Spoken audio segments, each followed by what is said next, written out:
The remark dropped during dessert at my cousin's engagement dinner, tossed out with the effortless cruelty wealthy families often confuse with charm. Aunt Carol sat perched at the head table, holding court as usual, educating the room on why some people were naturally built for business triumph while others were doomed to hover forever in low-tier service jobs. Business talent runs in the bloodline, she announced, lifting her champagne glass toward our circle of affluent relatives. Some people are born knowing how to think strategically, manage capital, and make smart financial decisions. And others just aren't. Poor people don't understand business because they don't know what actual money feels like. They think small because they are small. The table exploded with indulgent laughter.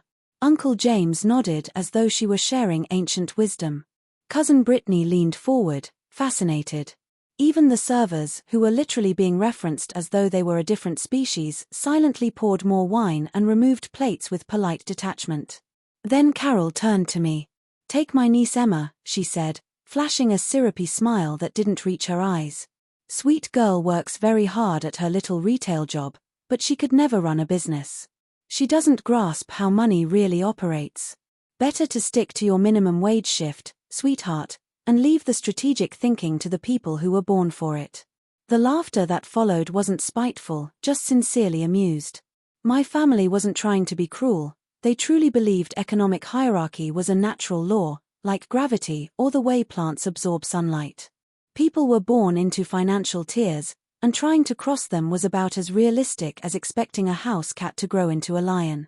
I smoothed the inexpensive dress I'd chosen specifically for tonight's little demonstration and smiled warmly. "You're absolutely right, Aunt Carol. I wouldn't even know where to start with business strategy." More laughter. A few relatives exchanged looks that clearly meant, "At least Emma knows her lane." I finished my slice of store-bought cake and excused myself to the restroom. There, I locked the door and opened the financial documents I'd preloaded onto my phone. Carol's Luxury Resorts, $47 million invested through Pinnacle Holdings LLC. Uncle James's Tech Consulting, $23 million through Strategic Growth Partners. Brittany's fashion brand, $18 million through Meridian Capital Group.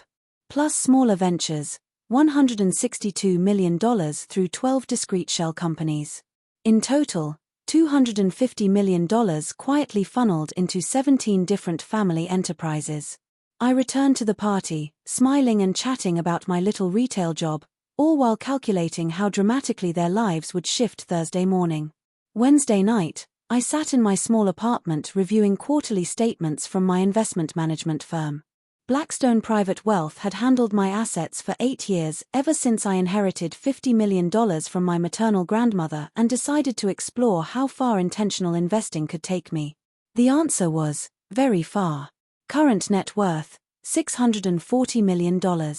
Annual passive income, $89 million. Total assets under management, $1.3 billion. I had built my wealth deliberately, reinvesting early tech profits into a diversified portfolio spanning real estate, biotech, renewable energy, and global markets. I had learned to spot undervalued opportunities and scale them methodically. But my most fascinating investments were my family's businesses. It had begun 5 years earlier, when Carol needed $12 million to expand her first resort and couldn't find serious investors willing to gamble on an unproven hospitality venture. Through Pinnacle Holdings, I quietly supplied the capital that let her acquire a second property and eventually build the luxury brand, earning $15 million a year. She had no idea that Pinnacle Holdings was owned by the niece she believed couldn't comprehend even basic financial concepts. The pattern repeated. James needed funding for a tech infrastructure overhaul. Brittany sought manufacturing capital for her clothing line. Cousins needed backing for restaurants, consulting agencies, retail franchises, specialty services. Each time, my anonymous shell companies supplied the money that launched their success. To them, they were gifted entrepreneurs who had won the confidence of sophisticated investors. To me, it was a social experiment, watching how wealthy relatives treated someone they assumed was financially insignificant, all while relying on my capital to maintain their status. The results were enlightening and disheartening. Thursday morning, I called my senior wealth manager, Diana Chin. "Diana, Liquidate every family-related investment. All shell companies. All ventures.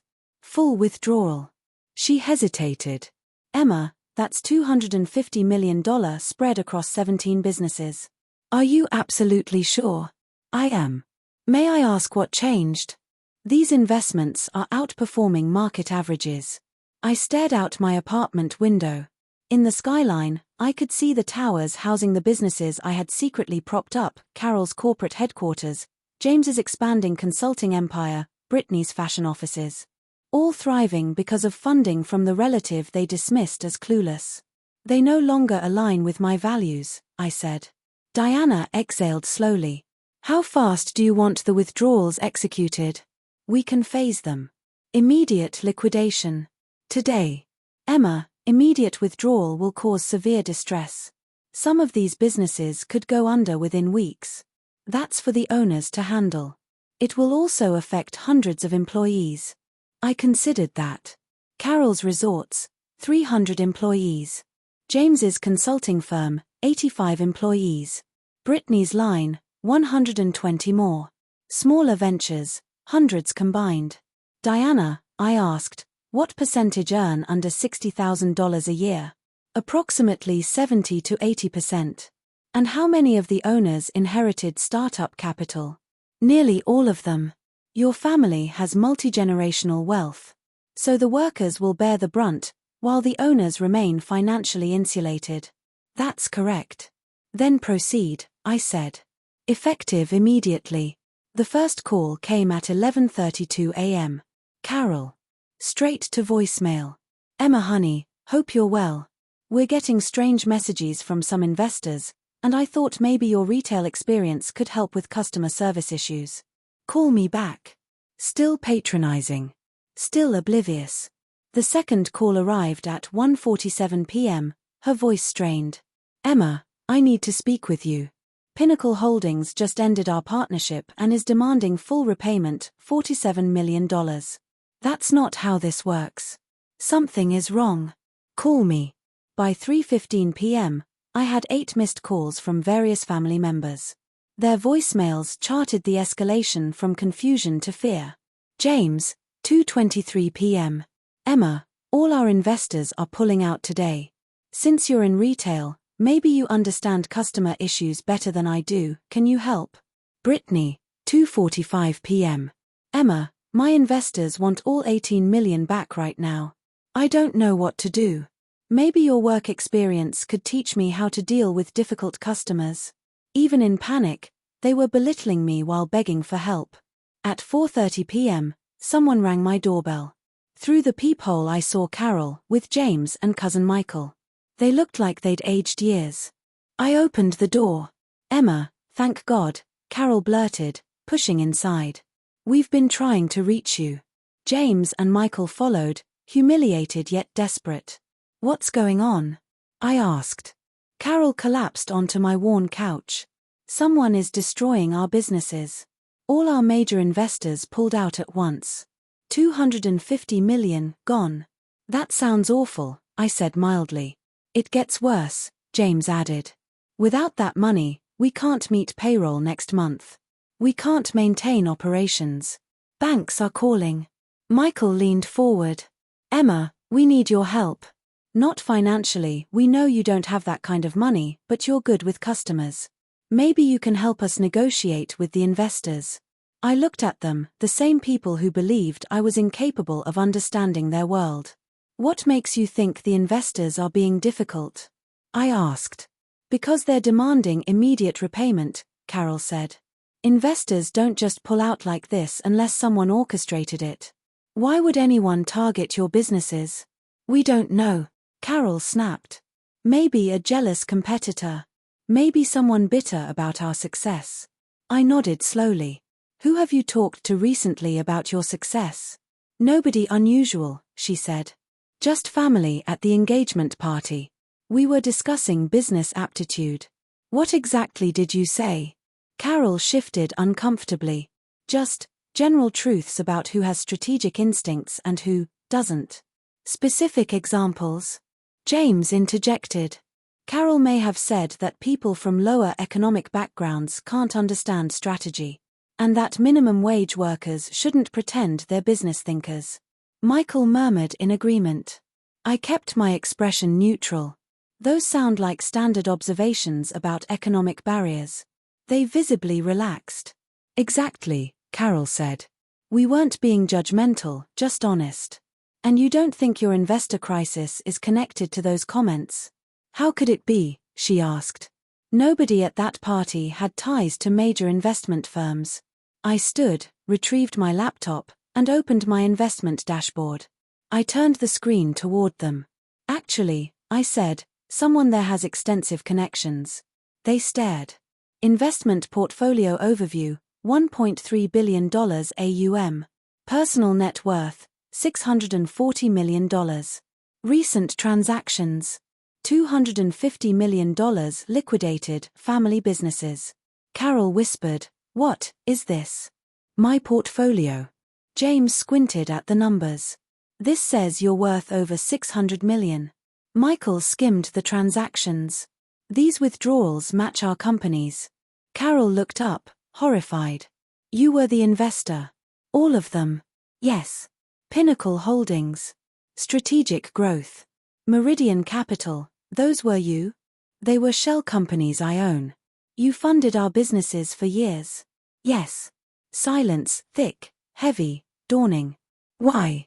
Carol finally asked. Why invest without telling us? Because I wanted to see how you'd treat someone you assumed had nothing. James stood abruptly, pacing. This is unreal. You were secretly wealthy while we treated me like someone too poor to understand business, I finished. But you never corrected us. I wanted to observe your natural behavior. Carol's face drained of color. And now you're destroying us because we were honest about economic realities. I'm withdrawing because you used success I financed to prove you were above the person who made it possible. Michael stared at me. What you said at the party, that you didn't know where to start with strategy. Was that a lie? No. I truly can't comment on your business strategy because it was built on inherited wealth and anonymous capital, not skill. The words hung between us. What happens now? Carol asked quietly. That depends on what you've learned. She swallowed. I've learned that assuming someone's ability based on income can be catastrophic. And that the success I bragged about wasn't really my own. And, she hesitated. And that treating family as inferior is cruel and dangerous. I opened a new document. I'm willing to consider reinvesting with new terms. What terms? James asked. First, acknowledgement that your success came from anonymous family investment, not gifted genetics. Of course. Second, public apologies for your comments about poor people. Carol nodded. I'll post today. Third, changes in how you speak about your employees. Agreed. Fourth, transparency. No more pretending you impressed elite investors with your brilliance. James winced. That'll damage our reputations. Then rebuild them honestly. I drafted the new agreement. $200 million in open, fully acknowledged family investment. They read it. They signed it. Carol looked around my small apartment with new humility. Emma, I owe you more than one apology. Apology accepted. And I need to rethink everything I've ever said about success. That would be wise. At the door, James paused. One more thing. When you said I was right about poor people not understanding business, were you already planning this? I smiled. You were right that poor people might not understand business. I just never agreed that I was poor. Over the following months, the family's perspective shifted. They posted public apologies. They revised how employees were treated. They abandoned the myth of natural superiority and embraced the reality of collaborative success. The companies stabilized, expanded, and preserved all 800-plus jobs with guidance from the research and insight I quietly continued to provide. But the real change was deeper. 6 months later, at a family gathering, Carol stood to make a toast. Our success didn't come from individual genius, she said, but from contributions we ignored or failed to appreciate. Our strength is in lifting each other, not looking down on people based on appearances. She raised her glass toward me. To Emma, who proved that understanding business isn't about inheriting wealth. It's about creating value and respecting people. Glasses clinked. And for the first time in decades, the family finally grasped that wealth doesn't equal wisdom and poverty doesn't equal ignorance.